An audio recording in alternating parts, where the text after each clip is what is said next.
Bonjour, voici la correction de la feuille de l'exercice Sylvain Lacroix. Pour chaque fonction, donne le type. Donc, est-ce que c'est une affine, une linéaire, une constante, une inverse, et donne la valeur des paramètres A et B ou le cas, dépendant de ton type de fonction. Donc, la première, y égale 3x plus 6, c'est une fonction affine et le A est égal à 3, donc le taux de variation, et le B est égal à 6. Dans la deuxième, c'est une fonction affine puisque c'est une y égale à x plus b. Le a est égal à 3, le b est égal à moins 3. La 3, c'est une fonction constante puisque y est égal à un chiffre, donc le b est égal à 4 parce que c'est une y égale b. La numéro 4, c'est une fonction affine, donc c'est une y égale à x plus b dont le a est moins 2 et le b est égal à 6. La 5, c'est une fonction affine de type linéaire.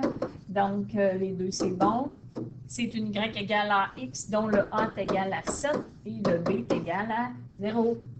La 6, c'est une fonction inverse. C'est la seule qu'on a un divisé, donc divisé par x. Le k est égal à 100. Le numéro 7, c'est une fonction constante. C'est une y égale b, donc le b est égal à 29. La 8, c'est une fonction affine, donc c'est une y égale à x plus b, dont le a est 2 et le b est moins 2. La numéro 9, c'est une divisée, donc c'est une fonction inverse, dont le k est égal à 49. Le 10, y égale 1/2 fois x, donc il faut regarder le x est en haut, donc ça veut dire que c'est y égale 0,5x, donc ce qui fait que c'est une fonction affine de type linéaire, ce qui veut dire que le a est égal à 1/2 ou 0,5 et le b est égal à 0. La numéro 11, c'est une fonction affine, donc, dont le a est égal à 123 et le b est égal à 456. Le numéro 12, c'est une fonction constante qui est toujours égale à 0, donc une y égale b, donc le b est égal à 0.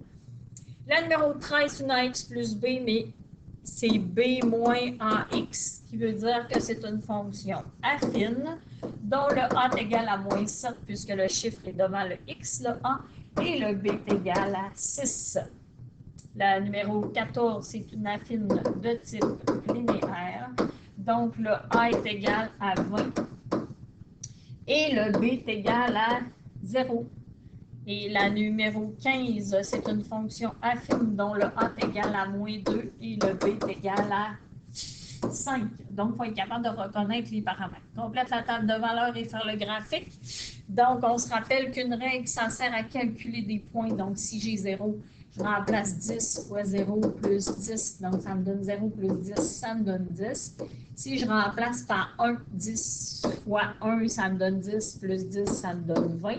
Si je remplace par 2, ça veut dire 10 fois 2, 20 plus 10, ça me donne 30. Et si je remplace par 3, donc si je viens remplacer ici, 10 fois 3, ça fait 30, plus 10, ça fait 40. Maintenant, il faut faire notre graphique. Si on avait une situation, on mettrait le titre, on identifierait les axes X et Y par les noms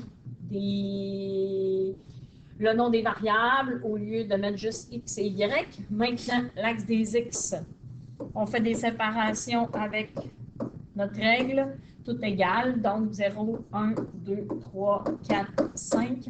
On se souvient que les axes n'ont pas besoin d'être gradués de la même façon, donc 10, 20, 30, 40. On a le point 0,10, on a le point 1,20, on a le point 2,30 et 3,40. Donc, on relie les points avec notre règle. Ça nous donne le graphique de la table de valeurs.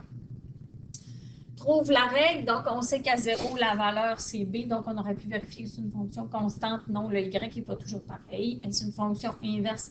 La multiplication des coupes, ça me donne 0, 0 fois moins 5 me donne 0, 1 fois 5 me donne 5, donc c'est pas une fonction inverse.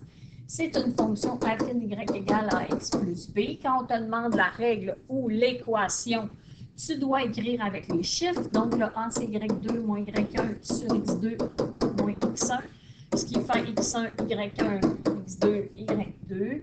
5 moins 5 sur 1 moins 0, ce qui me donne 10 sur 1, ça me donne 10, ce qui me donne y égale 10x plus b. Le b, tu peux remplacer, donc 5 est égal à 10 fois 1 plus b. 5 est égal à 10 plus b, on fait moins 10, ce qui me fait b est égal à moins 5, mais tu aurais pu voir que c'est la valeur à 0, donc c'est y égale 10x moins 5. Maintenant, il faut faire le graphique. Donc, 1, 2, 3, 4, 5. Maintenant, est-ce que je suis obligée de placer tous les points? Non. 5, 10, 15, 20, 25, 30, 35. Donc, je peux placer le point 1, 5 et je peux placer le point 3, 25. Je dois avoir le point 0, moins 5. Donc, je vais passer ici à peu près. Là, c'est sûr que je suis à peu près. Donc, nos 3 points devraient s'aligner et je devrais avoir une droite qui passe à moins 5 sur l'axe des Y. Quel est le taux de variation? Donc, si on te pose cette question-là, je peux seulement avoir Y2 moins Y1 sur X2 moins X1, ce qui fait X1, Y1, X2, Y2, 37 moins 23 sur 3 moins 1, ça me donne 14 sur 2, ça me donne 7. Donc, le taux de variation est 7.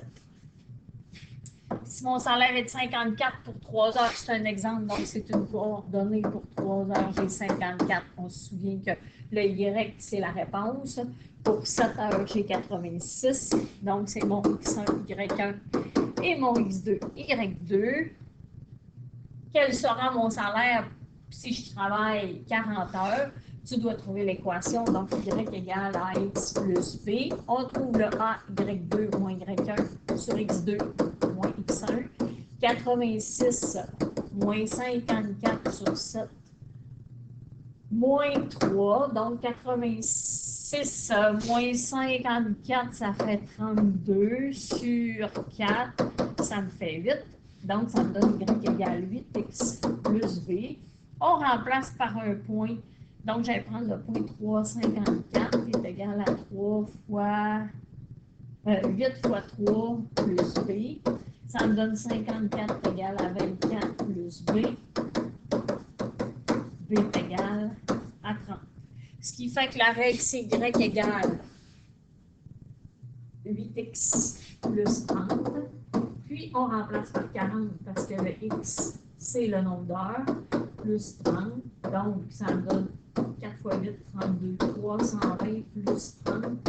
Ça me donne 350 $. Quand ce graphique est complète, la table de valeur, donc on a une fonction inverse. Donc, à 1, on se souvient qu'on n'a pas de valeur à 0. À 1, ça me donne 100. À 2, ça me donne 50. À 4, ça me donne 25. À 5, ça me donne 20. J'ai pris des chiffres que je savais qui arrivaient juste.